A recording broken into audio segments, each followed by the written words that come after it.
매일 아침 책 읽기로 하루를 시작하는 행복 습관, 미라클 독서입니다. 오늘 함께 읽어볼 책은 이기는 사람들의 지혜, 백망장자의 사고방식, 전 세계 성공한 사람들의 필독서, 짐 스토벌의 성공 철학, 짐 스토벌 지음, 유형은 옮김, 나무 생각에서 펴낸 책입니다. 먼저 저자님 소개부터 읽어볼게요. 짐 스토벌 지음, 에미상을 수상한 NTN 방송국 창립자이자 대표다. 18세에 희귀병 진단을 받고 시력을 잃었다.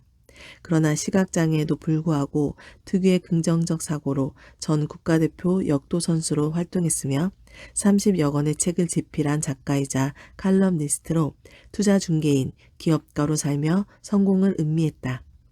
특히 NTN은 미국의 1,300만 명 시각장애인들과 그들의 가족을 위해 나레이터의 목소리를 프로그래밍 사운드 트랙에 추가하여 송출함으로써 뛰어난 서비스와 혁신적인 기술로 1990년 에미상을 비롯해 미디어 분야에서 여러 의미 있는 상을 수상했다.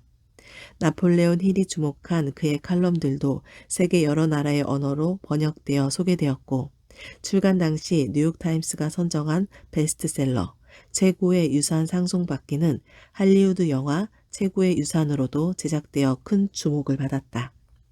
개인적으로도 큰 성공을 거둔 동시에 2000년에는 마더 테레사와 지미 카터 등이 수상한 국제 인도주의자 상을 받았으며 2010년에는 미국 맹인협회에서 평생 공로상을 수상했다.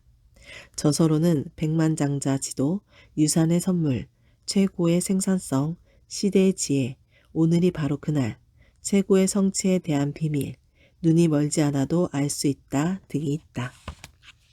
목차 살펴볼게요. 서문 1부 정신을 다스려라. 2부 인간관계를 점검하라. 3부 돈과 비즈니스를 이해하라. 4부 성공을 움켜쥐어라. 목차는 이렇게 나와 있고요. 서문 먼저 읽어보도록 하겠습니다. 인생은 여행입니다. 길고 꼬불꼬불한 시골길을 따라 걷는 여행 같은 것이라고 생각합니다. 무언가에 발목을 잡히거나 멀리 돌아가야만 할 때도 있습니다. 인생의 어느 시기라도 눈앞이 캄캄한 일이 닥칠 수 있습니다. 하지만 이따금 이정표를 만나거나 산꼭대기에 올라서서 자신이 지나온 길을 돌아보면 여행을 하면서는 보이지 않았던 신의 뜻이 그제야 눈에 들어오기 시작합니다. 저는 작가입니다. 그런데 제가 쓴 책을 읽을 수도 없고 그 책을 토대로 만들어진 영화도 볼 수 없는 맹인이기에 제가 많은 사람들이 보는 책과 칼럼을 쓰게 되었다는 사실이 돌아보면 얄궂은 운명처럼도 느껴집니다. 눈이 멀지 않아도 알 수 있다가 저의 첫 책이었습니다. 거의 20년 전입니다. 판매는 괜찮은 편이었습니다. 그래서인지 제 고향 도시의 한 비즈니스 주간지 편집자에게 연락이 왔습니다. 다음 호의 시를 외부 기고 칼럼을 한 편 써줄 수 있느냐는 거였죠. 어떻게 써야 하는지 몰라서 솔직히 말했더니 그가 저에게 칼럼 쓰는 방법을 가르쳐 주었습니다.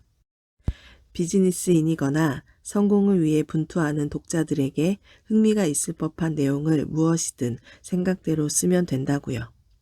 전화를 끊고서 저는 동료인 도러시 톰슨에게 첫 칼럼을 구술하기 시작했습니다. 그녀는 여러 해 동안 20권이 넘는 제 책과 수많은 영화 대본, 그리고 이 칼럼을 말 그대로 수백 편 받아서 써주었습니다.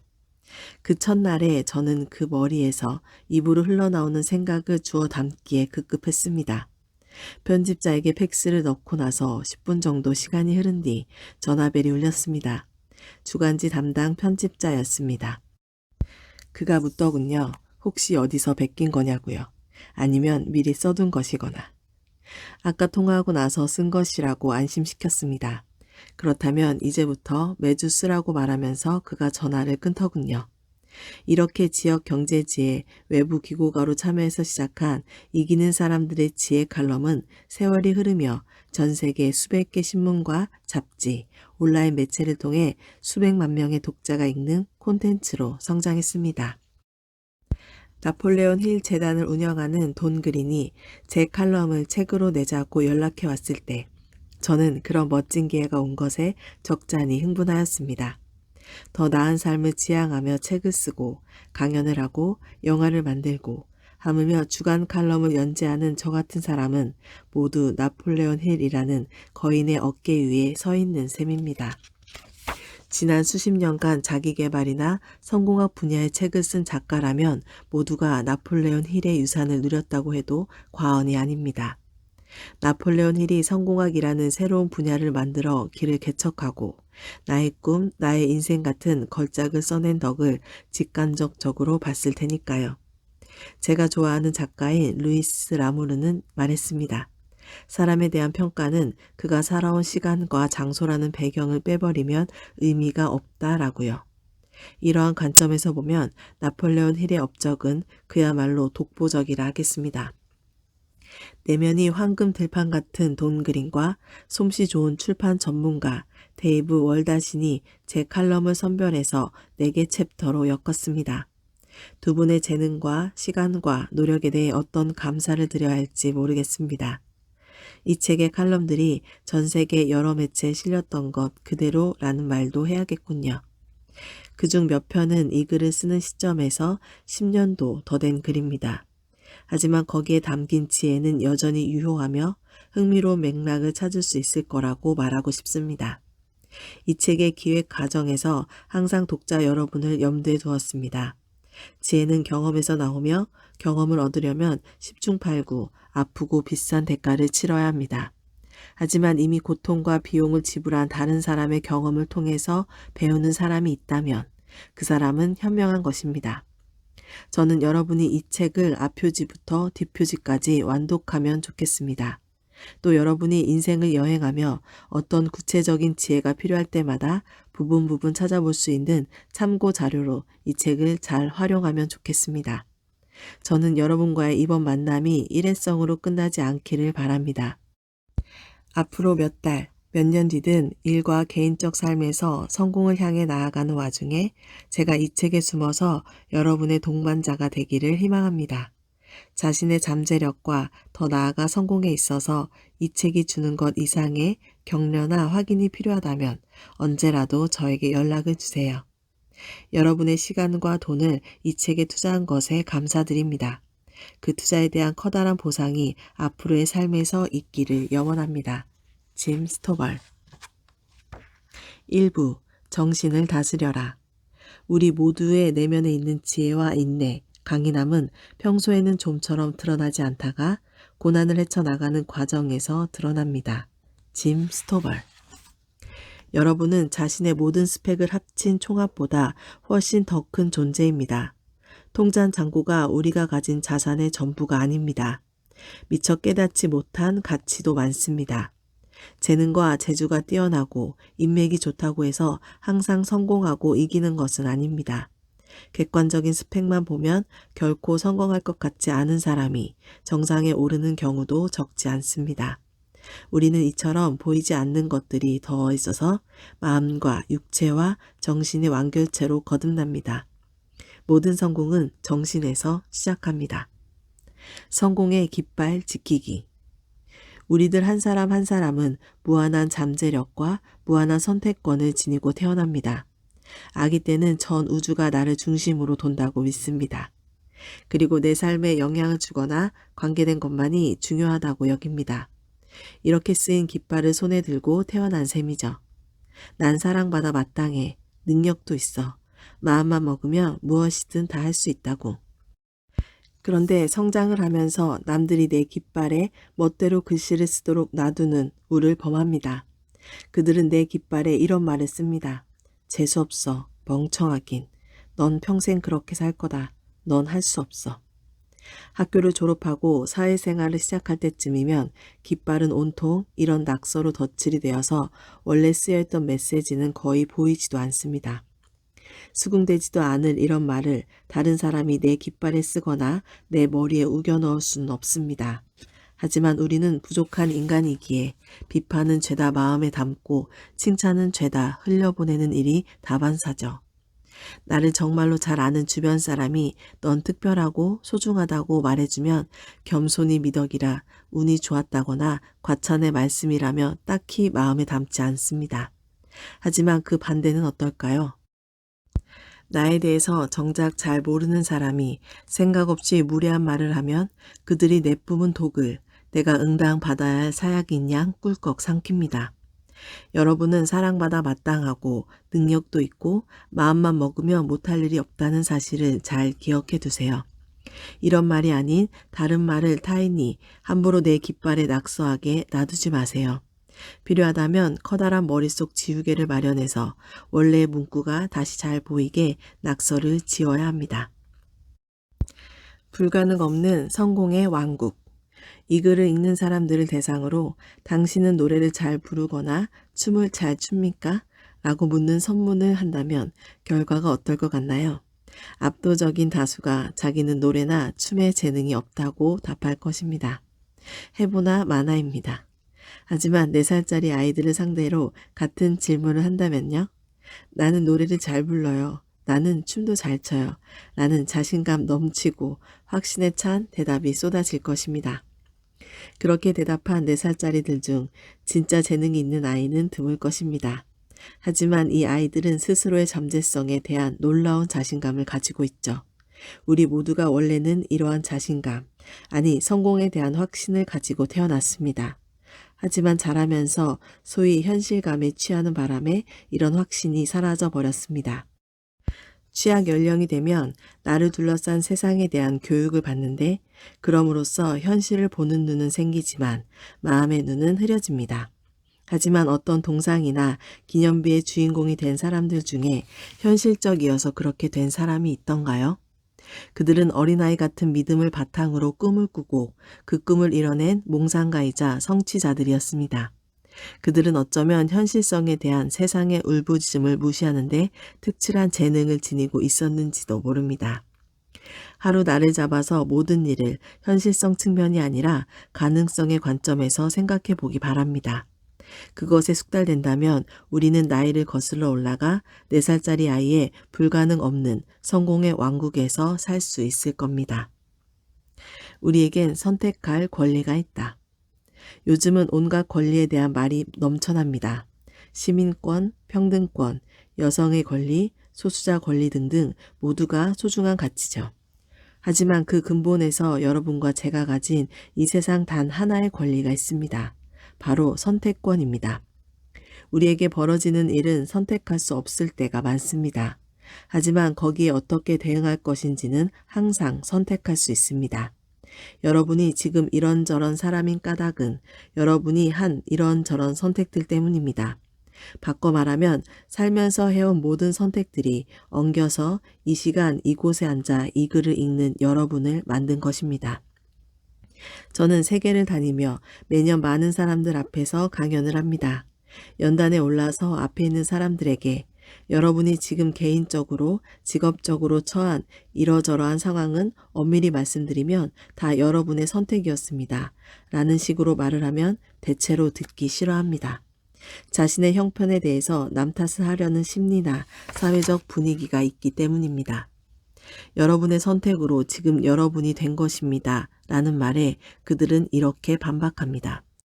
저도 제 인생이 엉망인 건 아는데요. 제 배우자를 보면 제 처지를 이해할 겁니다. 직장 상사가 바보 멍청입니다. 라거나 날씨가 너무 더워서요. 세금이 너무 많아서요. 첫째와 막내 사이에 낀 둘째로 태어난 게 문제였죠. 같은 말들을 합니다.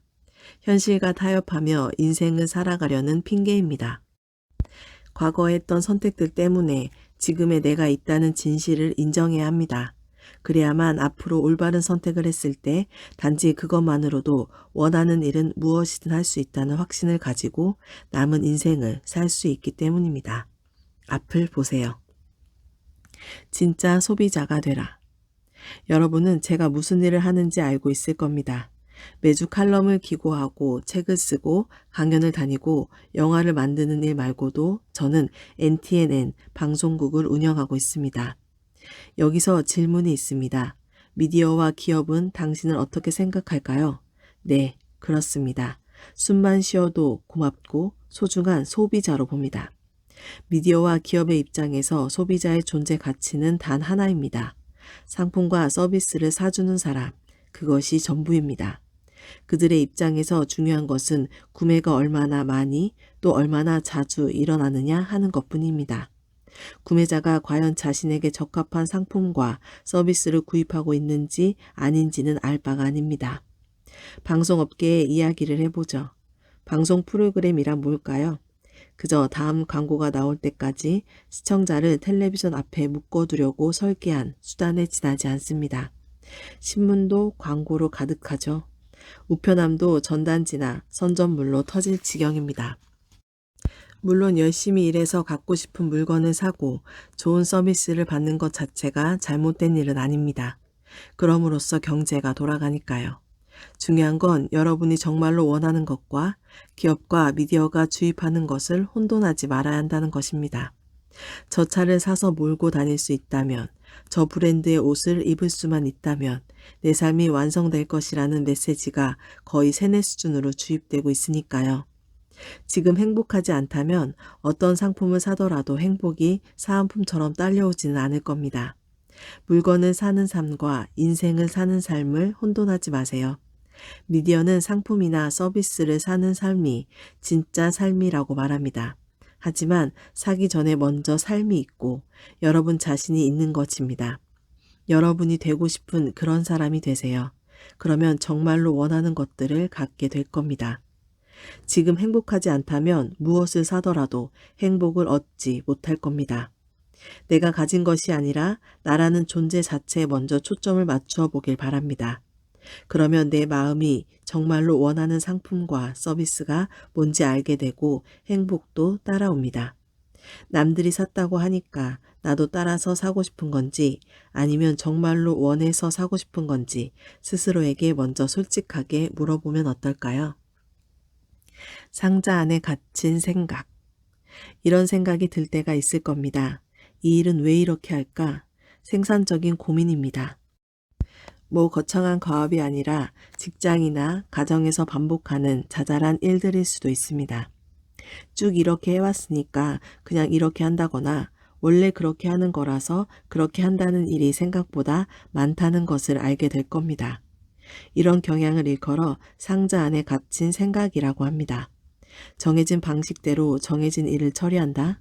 그건 절대로 나쁘지 않습니다만 왜 그렇게 정해진 것인지를 한 번쯤 고민해 볼 필요는 있습니다. 특히 목표와 목적의 관점에서 말입니다. 미국에서는 명절에 커다란 수제햄을 준비하죠. 고기 덩어리를 그대로 햄으로 만들었기 때문에 모양이 반듯하지 않습니다. 이에 대한 재밌는 이야기가 있습니다. 어느 한 가정에서 엄마가 어린 딸과 함께 명절 음식을 준비하고 있었습니다. 엄마는 햄을 팬에 올리기도 전에 도마에 놓고 양쪽 꽁다리를 잘라 치워두었습니다. 옆에서 그 모습을 보고 있던 딸이 물었습니다. 엄마, 왜 햄 꽁다리를 잘라요? 딸의 입장에서는 논리적인 질문입니다. 엄마의 대답은 이렇습니다. 그게 명절 햄을 준비하는 방식이란다. 아이들은 우리 어른들처럼 아직 뇌가 굳지 않았거든요. 그래서 딸이 다시 물어왔습니다. 왜 명절 햄은 그렇게 준비를 해요? 엄마도 가만히 생각해 보니 이상했습니다. 엄마도 자신의 엄마에게 그렇게 배운 것이었거든요. 그래서 명절에 온 가족이 오랜만에 식탁에 둘러앉아 어머니에게 왜 명절 햄은 꽁다리를 자르는지 물었습니다. 엄마의 대답도 다르지 않았습니다. 글쎄다, 원래 그러는 거 아니니?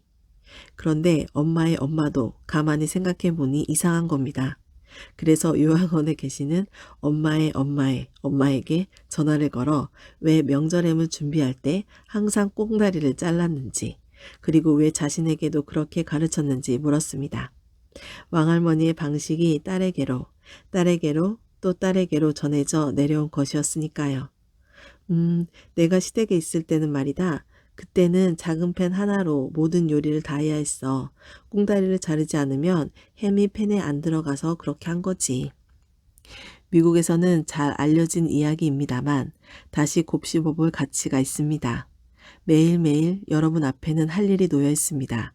여기에 어떤 방식으로 여러분의 노력을 쏟아부을 것인지에 대해서 이번 기회에 다시 한번 생각해 보면 어떨까요? 최고를 바라는 삶. 인생은 공정하지도 공평하지도 않습니다. 이것은 진리입니다. 비단 저만 하는 말은 아닐 겁니다. 살면서 원하는 것을 갖기란 쉽지 않습니다. 마땅히 가져야 할 것조차 갖지 못하는 경우도 비일비재하니까요. 그런데 사실 사람은 누구나 자기가 바라는 것을 갖게 됩니다. 이것도 진리입니다. 머리에 가득 들어찬 생각이 있으면 그것을 향해 거침없이 움직이는 것이 또 우리니까요. 내가 생각하는 것이 곧 나다. 이것은 유사 이래로 지난 5천년간 제가 아는 것만 해도 100명은 되는 위인들이 줄곧 해온 말입니다. 성공과 실패는 습관이 되곤 합니다. 무얼 해도 안 되는 사람이 있습니다. 횟수를 거듭할수록 실패의 구렁텅이는 깊어만 갑니다. 이런 사람들 옆에 가면 잘 들리는 말이 있습니다. 내 이럴 줄 알았다고. 그 반대의 경우도 있죠. 무얼 해도 잘 되는 사람입니다. 잘 되고 또다시 잘 되다 보니 잘 되는 게 당연해지는 겁니다. 매일 명심할 격언이 있습니다. 찾고 있어야 눈에 띈다는 것입니다. 매일 아침에 일어나 오늘은 안 좋은 하루가 될 거라고 생각하면 그 기대에 맞는 일들이 착착 벌어집니다. 반대로 좋을 거라는 기대를 갖고서 오늘을 시작한다면 그날은 인생 최고의 하루가 됩니다. 재미난 사실은 두 경우의 객관적인 상황은 아마도 같았으리라는 점입니다. 상황은 바뀌지 않았을 겁니다. 바라는 결과를 찾았기 때문에 바라는 결과가 보였던 것입니다. 반대로 부정적인 것에만 골몰한 나머지 멋진 나날을 얼마나 많이 놓쳤을지 생각해 보세요. 인생이 준 선물을 못 보고 지나친 적이 얼마나 많았을까요? 이렇게 해보면 어떨까요? 하루 동안 그날은 무조건 좋은 일만 일어나길 열심히 바라는 겁니다. 사사건건 어디 좋은 일 없나? 어디에 좋은 게 있을까? 바라는 겁니다. 마침내 하루를 마치고 침대에 누워서 생각하겠죠. 그날은 특별한 하루였다고 말입니다. 하지만 그렇지 않더라도 염려하지는 마세요.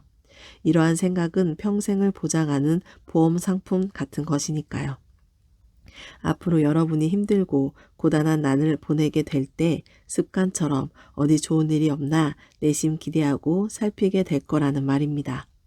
내게 벌어지는 일보다 더 중요한 것은 내가 그 일을 어떻게 받아들이냐 하는 것입니다. 여러분이 기대하는 것이 무엇이든 그것이 만발한 삶을 살아가길 바랍니다. 당신은 모든 걸 가진 사람입니다. 오클라호마에 토네이도가 덮쳤을 때 라디오에서 들은 어느 이재민의 인터뷰가 잊히질 않습니다. 불과 몇 시간 전만 해도 자기 집이 있었지만 이제는 허허벌판이 된 땅에서 한 젊은 남자와 아내와 두 자녀와 함께 있다가 마이크를 받았습니다. 그러고는 제 내리에 평생 남을 만한 말을 하였습니다. 완전히 모두 다 사라졌습니다. 온 몇 벌이 우리 가족이 가진 전부입니다. 잠깐 정적이 흘렀습니다. 하지만 가족이 모두 무사하니 운이 좋았습니다. 그러면 중요한 건 다 있는 게 아닙니까? 아무것도 없는데 모든 게 다 있다니. 어쩌면 모순된 말처럼 들립니다. 하지만 그렇지 않죠. 남자의 말에서 교훈을 반추해 봅시다. 우리는 어쩌면 결국 그리 중요하지 않은 것들을 모으느라 너무 많은 시간을 쓰고 있는 건 아닐까요? 덜 중요한 것들이 사라져 버리기 전까지는 정말로 소중한 것이 무엇인지 깨닫지 못합니다. 파괴된 지역은 다시 복구되고 회복될 테지요. 깨지고 무너진 삶을 추스를 겁니다. 사랑하는 가족을 잃은 사람들도 어떻게든 헤쳐나갈 힘을 찾을 테고요.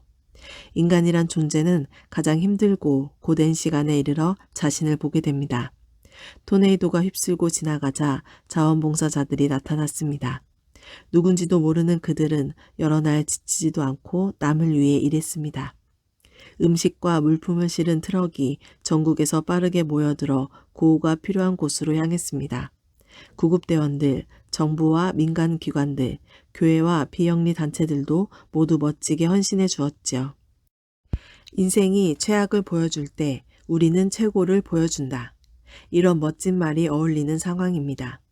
무너진 삶과 꿈의 잔해에서 더 단단하고 멋진 삶과 꿈을 쌓아 올리는 힘, 이런 능력이 우리를 자랑스럽게 합니다. 하지만 한 가지 잊지 말아야 합니다. 모든 걸 잃더라도 여전히 친구와 가족이 있고 계속 나아가겠다는 희망이 있다면 여러분은 여전히 모든 걸 가진 사람이라는 것이죠. 세 가지 행복의 열쇠. 나라는 존재를 하루하루 이어가는 일은 일컬어 우리는 산다 라고 합니다. 안달복달하는 삶에서 발을 빼고 진짜 내 운명을 경험하는 드물지만 특별한 순간들이 있습니다. 제 경험에 비추어 보면 다른 사람을 행복하게 해주려다 보니 나 자신도 행복해졌다.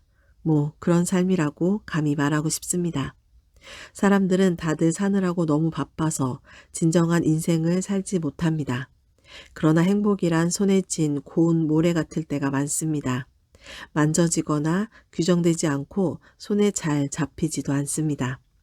행복의 열매를 맺는 세 가지 요소가 있습니다. 셋 중에 하나만 없어도 우리는 결여된 무언가를 찾아 어둠을 더듬는 꼴입니다. 다리 세 개가 균형을 이룬 스툴 의자를 상상해 보세요. 다리가 하나만 없어도 의자는 균형을 잃고 쓰러집니다. 진실로 행복하려면 반드시 할 일과 사랑하는 사람과 지향하는 대상이 있어야 합니다. 이 셋이 다 있을 때 행복을 경험합니다. 먼저 할 일이 있다는 것은 시간을 투자할 대상이 있다는 의미입니다. 시간이야말로 우리의 가장 소중한 자산이죠. 시간은 매일 누구에게나 똑같이 주어집니다. 1분 1초도 다르지 않습니다. 이 시간에 어떤 투자를 하느냐, 여기에 성공과 행복의 저울이 가로놓여 있습니다. 사람들은 하루 종일 빈둥댈 수 있는 열대의 예쁜 섬을 낙원이라고 상상합니다. 하지만 그곳에서 탈출하려고 목숨을 걸고 애를 쓰는 문학 작품은 또 얼마나 많던가요. 사랑하는 사람도 있어야 합니다. 이 말인즉 타인을 존중하고 보살피는 일에 투자를 해야 한다는 의미입니다. 행복감을 느끼려면 반드시 정서적으로 나 자신의 밖으로 나가서 타인의 삶에 영향을 끼쳐야 합니다.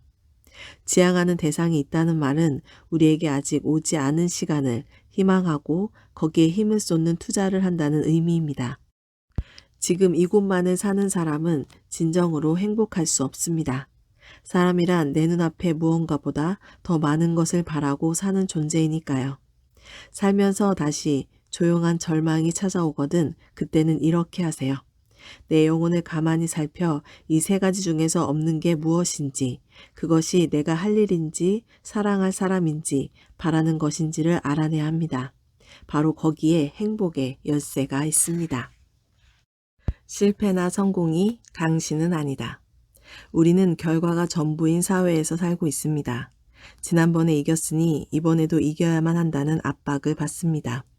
사람들의 자존감이 생각보다 낮은 이유이기도 합니다. 최근에 저는 미국 대학체육협회가 주관하는 농구 챔피언십 대회를 즐겼습니다. 미국의 모든 대학 농구팀이 토너먼트 출전권을 놓고 여러 달 동안 열띤 경기를 펼칩니다. 시즌 막바지에 토너먼트 대회에 나갈 64개 팀이 가려집니다. 경기가 진행될 때마다 팀들이 하나씩 탈락해 떨어져 나가죠. 마지막 남은 한 팀이 전국 우승을 차지하면 시즌이 끝납니다.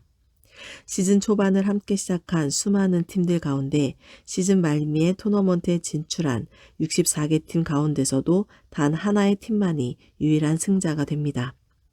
만약에 이것이 대회의 유일한 목표라고 치면 절대 다수의 팀은 암울한 패배자일 뿐이죠. 그러나 성공이란 애써서 이루어내는 것과 평화롭게 만족하는 것 사이에 균형에 있습니다. 이 균형은 오로지 우리가 지닌 본연의 가치를 성과에서 분리시킬 때에만 이룰 수 있습니다. 어린아이는 선천적으로 이 점을 이해하는 것 같습니다. 6살짜리 아이에게 게임은 그냥 그 자체로 즐거운 것이죠. 이기든 지든 큰 상관은 없습니다. 그런데 안타깝게도 성장을 하면서 우리는 지면 안 된다고 여깁니다. 성공이 곧 나 자신이 되기 때문입니다. 성공이란 애써서 이뤄내는 것과 평화롭게 만족하는 것 사이에 균형에 있습니다. 사람들은 모두 자기 안에 가치를 품고 있습니다. 이 가치는 성과와 완전히 별개의 것입니다. 뉴스를 보세요. 뛰어난 운동선수나 유명 배우, 성공한 사업가들이 차마 눈뜨고 볼 수 없는 사생활을, 그들은 일에서 정상에 오르는 성과를 냈을지는 모르나 삶은 시궁창에 있었던 것입니다. 탐나는 것을 갖거나 높은 지위에 오르는 것을 인생의 목적으로 삼아서는 안 됩니다. 올바른 일을 하는 사람이 되기를 바랍니다. 그러면 소위 말하는 성공도 자연스레 따라올 것입니다. 디테일의 함정에 빠지지 마라. 세부사항에 매몰되어서 큰 그림을 놓치는 경우가 많습니다. 디테일이 역효과를 냈다고 할 수 있습니다. 성경에 나오는 요나와 고래의 이야기를 들어보았을 겁니다. 현대인에게도 많은 것을 시사하는 내용이 담겨 있습니다. 최근에 한 라디오 토크쇼를 듣고 있었습니다. 전국에서 청취자들이 전화를 걸어와서 패널로 나온 학자들과 토론을 하더군요. 질문들이 이랬습니다. 그건 정말 고래였나요? 그냥 커다란 생선 아니었을까요? 물속에서, 그것도 물고기 뱃속에서 어떻게 사흘을 살아남을 수 있나요? 이런 대화와 토론이 계속되더군요. 그것을 들으면서 저는 이 사람들이 자잘한 세부사항에 매몰되어 큰 그림을 놓치고 있다고 생각했습니다. 완전히 확인되거나 부정할 수 없는 미세한 지점들에 연연하는 통에 누구에게나 의미가 있을 법한 적절한 메시지가 버려졌죠. 강력한 메시지를 담는 그릇이 꼭 완벽할 필요는 없습니다. 누구에게나 배울 점이 있고 그런 면에서 그는 나보다 나은 사람이다. 간디. 워터게이트 사건을 알 겁니다. 이 사건으로 당시 닉슨 대통령은 그야말로 못 믿을 사람이 되었습니다. 워터게이트 사건의 세부 사항들이 물증으로 나왔기 때문에 사람들은 그의 말과 행동을 하나하나 따지고 폄하했습니다. 이후 닉슨은 자신의 과오를 스스로 어느 정도 만회했습니다. 존경을 받는 원로 정치인이 되어서 작가이자 강연자로 활동을 했습니다. 그러자 사람들은 이렇게 말했습니다. 닉슨도 사람인지라 잘못을 한 건 맞는데 그럼에도 불구하고 국제 문제에 관해서는 아마도 동시대 누구보다도 뛰어난 통찰을 지니고 있었던 것 같다고요.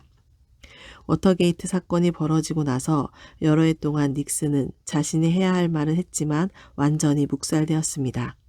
말의 내용이 아니라 그 말을 한 사람에게 결점이 있었으니까요.